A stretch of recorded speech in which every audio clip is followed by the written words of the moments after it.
네, 오늘은 누가복음 16장 14절에서 31절까지의 말씀입니다. 누가복음 16장 14절에서 31절까지 조금 긴 내용인데요. 여러분과 제가 한 절씩 교독하도록 하겠습니다. 제가 먼저 읽겠습니다. 바리새인들은 돈을 좋아하는 자들이라 이 모든 것을 듣고 비웃거늘 예수께서 이르시되 너희는 사람 앞에서 스스로 옳다 하는 자들이나 너희 마음을 하나님께서 아시나니 사람 중에 높임을 받는 그것은 하나님 앞에 미움을 받는 것이니라. 율법과 선지자는 요한의 때까지요 그 후부터는 하나님 나라의 복음이 전파되어 사람마다 그리로 침입하느니라. 그러나 율법의 한 획이 떨어짐보다 천지가 없어짐이 쉬우리라. 무릇 자기 아내를 버리고 다른데 장가드는 자도 간음하며 무릇 버림당한 여자에게 장가드는 자도 간음함이니라.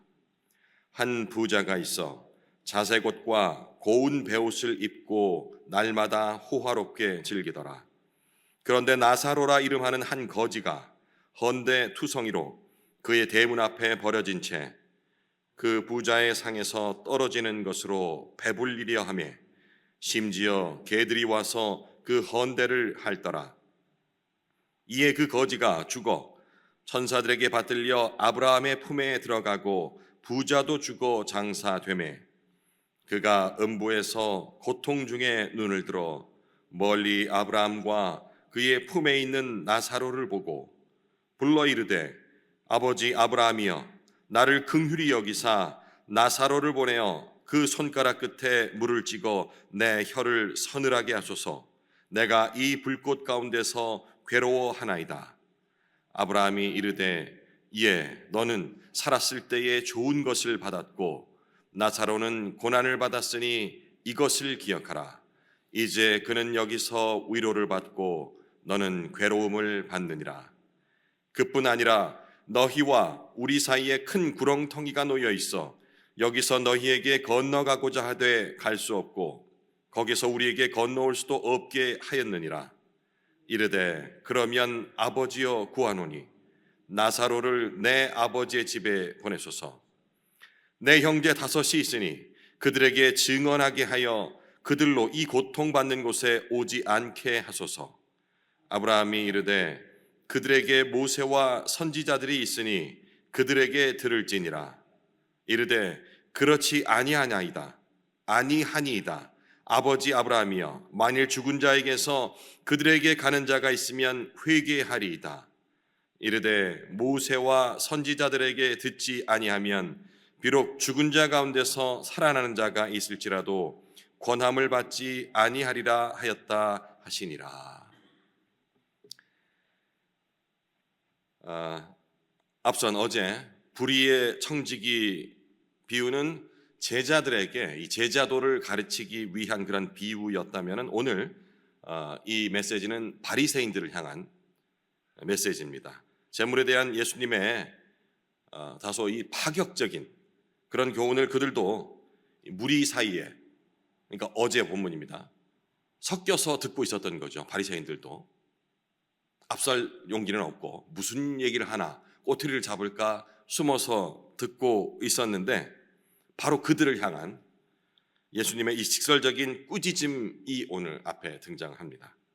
그리고 그들의 위선과 불신앙을 꼬집는 비유가 또 하나 등장하죠. 부자와 바로 거지 나사로의 비유가 되겠습니다. 이 비유를 끝으로 16장이 이제 막을 내리게 되는데요. 한 절씩 살펴보겠습니다. 14절 바리새인들은 돈을 좋아하는 자들이라 이 모든 것을 듣고 비웃거늘. 이 누가복음의 기록자는 누가죠? 누가는 바리새인의 특징 중에 하나를 바로 꼬집습니다.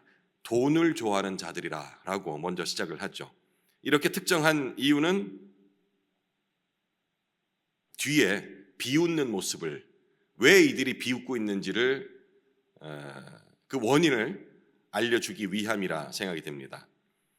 앞선 예수님의 그 불의한 청지기 비유를 듣고 비웃는 이유를 바로 이들은 돈을 좋아하는 자들이기 때문에 그런 돈과 관련된 내용들이 있어서는 전혀 와닿지가 않는 겁니다. 그래서 피식피식 뒤에서 비웃고 있는 거죠. 문맥 정황상 예수님께 시비를 걸고자 뭐 이렇게 딴지를 거는 것이 아니고 그냥 왜 그런 거 있지 않습니까?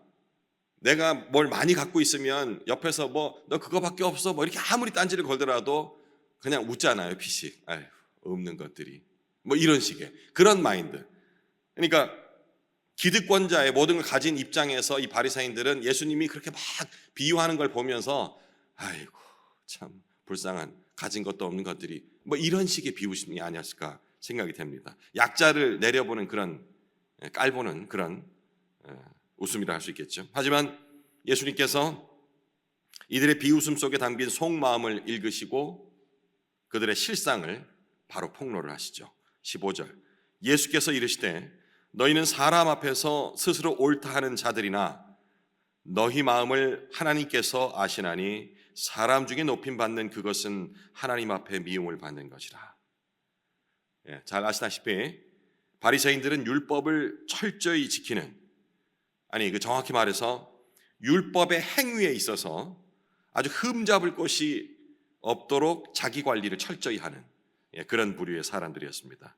그런데 예수님께서는 이들의 행위가 정말 흠잡을 데 없는 율법에 하나도 어긋나지 않는 이 행위가 사람에게 보이기 위한 외식이며 하나님께서는 그런 행동보다도 그들의 마음속을 보고 계신다라고 말씀을 하십니다. 우리 현대 그리스도인들이 특히 오랫동안 우리 한민족 같은 경우에는 유교식 예절 교육을 쭉 받아왔습니다. 조선시대부터 이어져서 우리는 특별히 유교라는 것을 대한민국으로 지금 국호가 바뀐 이후로는 유교식 교육이 많이 없어졌다 하지만 그래도 있어요. 유교라는 이름 붙이지 않았을 뿐이지 예절이라는 이름으로 뭐 삼강오륜 이런 거 들어보셨죠? 마땅히 해야 할 사람이라면 해야 할 뭐 이런 기준들 이게 지금도 보면은 유교식 교육을 우리 앉아 계신 인생의 선배님 여러분들은 다 받아보셨을 거예요. 부모님으로부터 사회 전반적으로.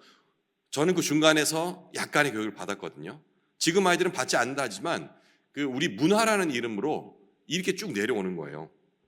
그래서 지금 오늘 보면 이 내용도 그냥 우리가 흘려 듣고 이 바리새인들 그 사람 외식하는 사람들 이렇게 판단할 것이 아니고 우리에게도 외식하는 모습이 있을 수 있다는 부분을 좀 알아야 되는 겁니다.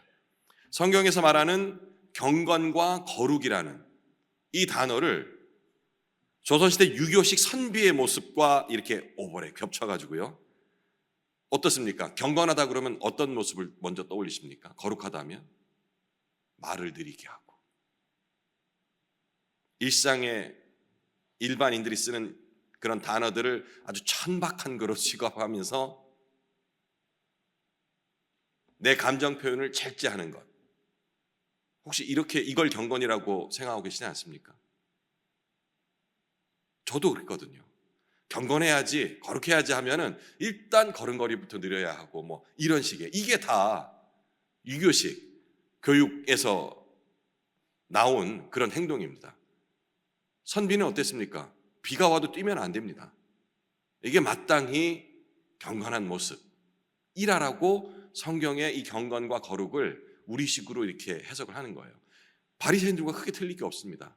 이들이 하는 행동들은 그저 사람에게 보이는 거예요. 물론 그들은 자기는 그 생각 안 했죠. 하나님 앞에 정직하다 이렇게 스스로 자유를 했지만 예수님 보기에는 그 마음속에 하나님은 없는 거예요. 사람에게 보이기 위한 행동들. 이렇게 성경에 그 당시 2000년 전에 이러한 모습들이지만 2000년 후에 지금에도 있는 모습들이 또 다른 형태로 자행되고 있는 외식의 모습들이 있다는 것을 우리가 적용을 좀 해야 합니다. 16절 율법과 선지자는 요한의 때까지요 그 후부터는 하나님 나라의 복음이 전파되어 사람마다 그리로 침입하느니라. 그러나 율법의 한 획이 떨어짐보다 천지가 없어짐이 쉬우리라. 이솝우화에 나오는 늑대와 양치기 소년 얘기 잘 아시죠? 여기에서 주는 이 우화가 주는 교훈은 무엇입니까? 거짓말 자꾸 하면 나중에 사람들이 안 믿어준다 이거 아닙니까? 그죠? 아이들한테, 우리 손자 손녀들에게 요즘은 이렇게 동화를 읽어줄 만한 환경이 되는지 잘 모르겠습니다만 이 얘기를 해주면서 그래서 거짓말 자꾸 하면 안 돼. 거짓말 자꾸 하면 나중에는 진짜로 참말할 적에 안 믿어줘. 라고 교훈을 주는데 일반적으로요, 이 사람들이 거짓말이 아니더라도 참말을 계속하더라도 자꾸 그 말을 반복하잖아요. 그러면 마치 거짓말이 아니고 참말이라 인정하면서도 그 참말을 귀담아 듣질 않아요. 자꾸 얘기하다 보면. 그렇지 않습니까? 바리새인들은 이미 율법을 오랫동안 지켜서 잘 알고 있고요. 그리고 그 선대에 있었던 선지자들, 지금 현재로는 이들과 같이 살고 있는 선지자는 세례 요한이 있습니다. 그죠? 예수님과 같은 시기에 활동했거든요. 이 요한을 선지자로 알고 있거든요. 요한이 외친 게 뭡니까? 회개하라. 주의 길을 예비하라. 그죠? 이 내용인데 이걸 계속 들어왔던 거예요. 이건 참말이지 않습니까? 진실임에도 불구하고 바리새인들은 늘상 들어왔던 이야기이기 때문에 별로 감흥이 없는 거예요. 거짓말이라 믿지 않는 것이 아니고. 이것도 우리한테 적용해 볼 수 있겠죠. 강단에서 아무리 외쳐도 처음 예수를 믿고서 이 들어쓰게 외쳐지는 이 복음의 선포들은 정말 가슴 찡하고, 그리고 어떤 때는 화들짝 놀라가지고 나를 반성하고 하는데, 이게 10년, 20년 지나가면서 늘 듣던 말이니까 마치 늑대 왕치기 소년이 거짓말을 했을 때 그 주민들이 양치기 소년의 말을 믿지 않았던 것처럼, 그때는 거짓말이라 믿지 않았는데 지금은 진실을 외쳐 듣지 않는 것. 바리새인의 모습이 지금 그런 겁니다. 그걸 지금 꾸짖는 거예요. 예수님께서 무감각해진 상태. 예수님은 그런 느슨한 마음은 지금 너희들 알고 있는 세례 요한 때까지다. 이거 무시무시한 경고예요. 자, 여태까지 요한 다음에 다른 선지자들이 쭉 나온다 한다면 그들도 똑같은 얘기를 외칠 테니 그만큼의 시간이 너에게 있을지 모르지만 이제 내가 말하는데 그 선지자의 외침은 요한 때까지다. 지금이 마지막이라는 거예요.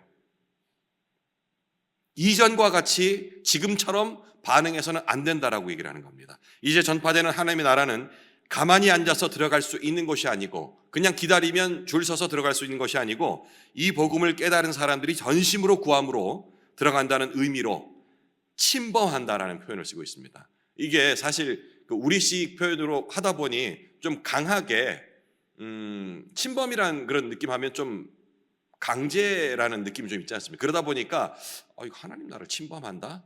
근데 이제 신앙생활 오래 하신 분들은 천국은 침노하는 것들의, 침범하는 자들의 것이니라는 표현들을 통해서도 익숙해지셨겠습니다만은 어쨌든 가만히 앉아가서 수동적으로 들어갈 수 있는 곳이 아니다. 천국은, 하나님의 나라는 바로 그것을 표현하고 있는 겁니다. 그리고 바리새인들이 한치의 의심도 없이 믿고 따르는 율법은 모세 이후로 1.1획도 변함없이 전하여져 내려왔기에, 율법이 변한 적이 없거든요. 절대 변함이 없는 그런 진리처럼 느껴질지라도 그 율법보다도 더 변함이 없어야 할 하늘과 땅, 천지, 이 천지가 새 천지로 변하는 모습. 그러니까 율법은 절대 변하지 않을 것이라고 믿고 있는, 그것보다도 더 변하지 말아야 할 이 천지가 바뀔 것이다. 이것이 훨씬 쉬울 것이다. 라고 지금 비유해서 말씀드리는 겁니다. 18절, 무릇 자기 아내를 버리고 다른 데 장가드는 자도 간음함이요 무릇 버림당한 여자에게 장가드는 자도 간음함이니라. 신명기를 묵상하면서 공부하셨듯이 모세의 율법상으로는 이혼이 가능했습니다. 그런데 이 제도는 약자인 여성을 보호하기 위해서 만들어진 제도라는 사실까지도 아마 들으셨을 거예요. 아니, 여자를 버려도 된다는 게 여자를 보호하는 것이라고? 버려도 되는 이유가 있었거든요. 버릴 수가 없는 이유였습니다. 명백한 사유가 없으면 이혼할 수 없다, 여자를 버릴 수 없다라는 그 의미를 담고 있는 것이 이 이혼 증서였거든요. 그런데 당시 바리새인들과 랍비들은 이 율법을 남용하고 있었던 거죠. 예수님 당시에 이 바리새인과, 그러니까 율법 학파가 두 개로 나뉘어 있었다고 그래요. 샴마이 학파 그리고 힐렐 학파, 이 두 학파가 있었는데,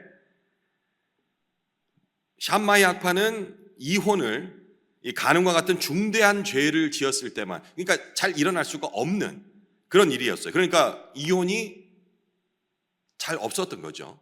하면 안 된다라는 그런 식으로 해석을 했었는데, 엄격히 제한했는데, 이 힐렐 학파는 여자의 이혼 사유를 이렇게 중대한 사유가 아닌, 간음이나 이런 것이 아니고 밥을 태우거나 음식을 태우거나 아니면 외모가 마음에 안 들어, 이래도 이혼 사유로 가능하다라고 해석을 하는 학파였어요. 그러니까 지금 여기 등장하는 바리새인들, 꼬집는 바리새인들은 힐렐 학파 쪽에 그런 견해를 따르는 사람들이었죠. 근데 대부분의 바리새인과 랍비들이 이렇게 남용을 했다고 합니다. 이제 19절부터 26절까지는 부자와 나사로 비유입니다. 여러분 잘 알고 계시는 내용인데요. 이 죽음 이후에 역전되는, 인생의 역전이 되는 그런 모습을 담고 있습니다. 비유를 통해 두 인물을 소개하죠. 한 사람은 자색 옷을 입고 날마다 호락하게 즐겨 사는 부자입니다. 다른 한 사람은 헌 옷을 입고 이 살까지 헐어 문드러져 있는 그런 거지, 버려진 거지 나사로가 되겠습니다. 이 비유는 당시 유대 사회의 신념인, 그들은 어떻게 믿고 있었냐면, 부유한 자는 하나님의 축복을 받은 자다, 하나님께서 복을 내려 주셨기에 부유한 자다. 어떻게 보면 대단한 믿음이죠.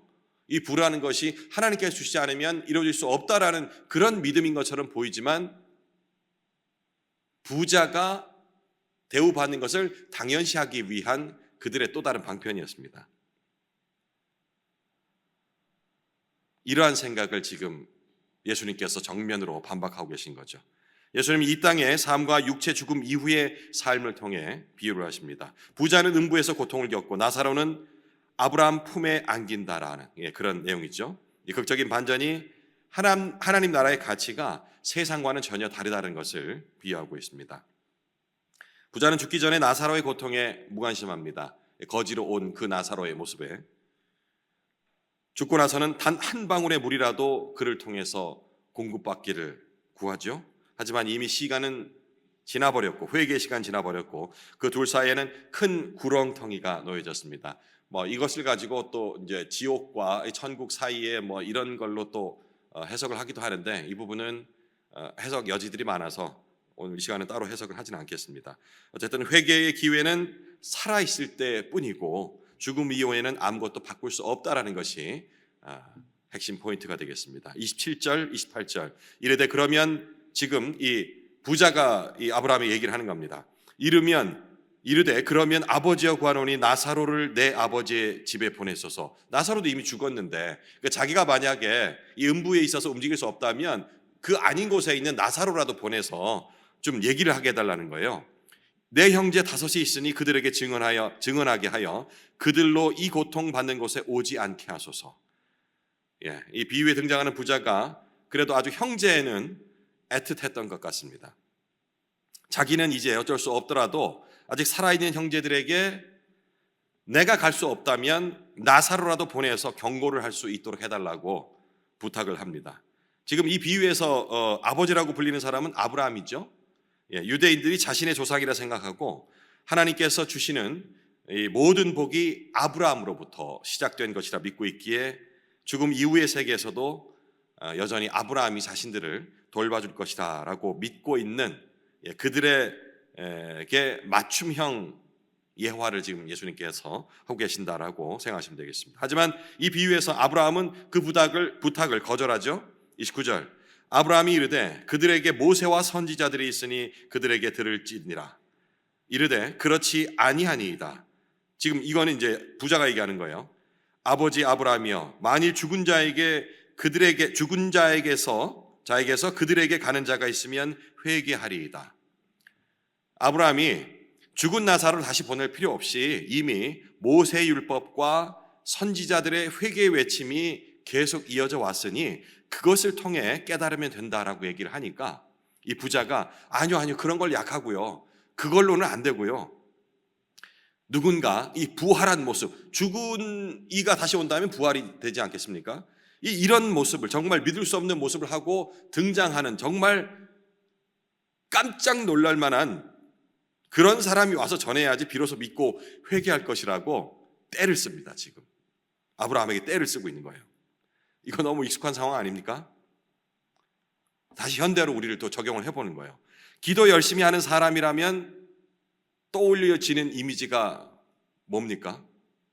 아침 저녁으로 목청을 높여서 하나님께 구하는 그런 모습들, 주여 하고, 우스갯소리입니다만은 뭐 이렇게 우리 교회는 뭐 주여 주여 주여 이렇게 삼창 이런 거 안 하잖아요.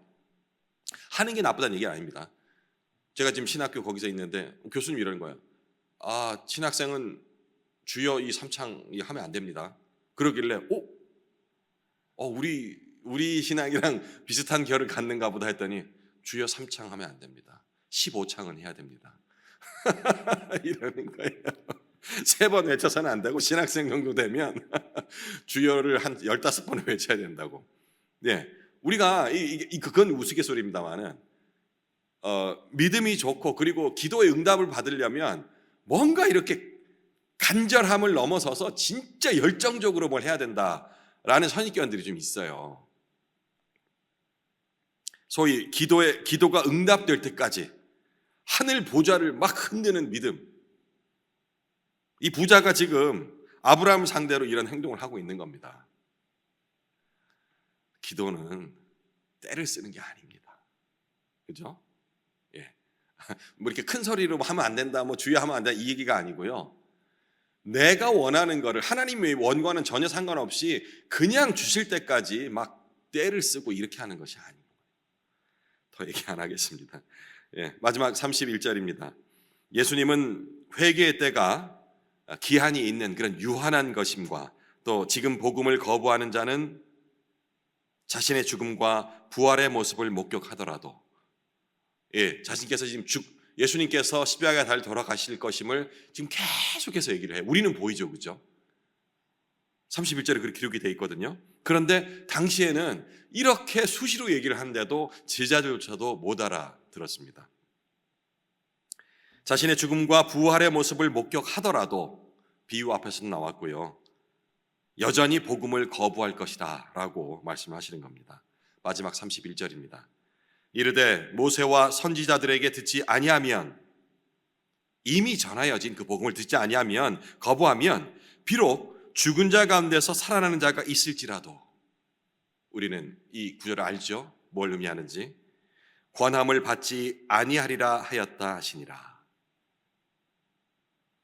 남은 시간 개인적으로 이 부자와 나사로의 비유, 그리고 예수님께서 이미 전하여진 그 오래된 복음을 듣지 아니한다면 내가 살아나서 내 아닌 누가 살아나서 그 복음을 외칠지라도 받아들이지 않을 것이다. 이미 그 진리는 선포되었고 그리고 편만하게 너희들 가운데 있는 것이다. 받아들이느냐 받아들이지 않느냐, 회개하느냐 회개하지 않느냐 결단만이 있은 것 남았다라고 말씀하고 계시는 겁니다. 묵상 이어가시겠습니다.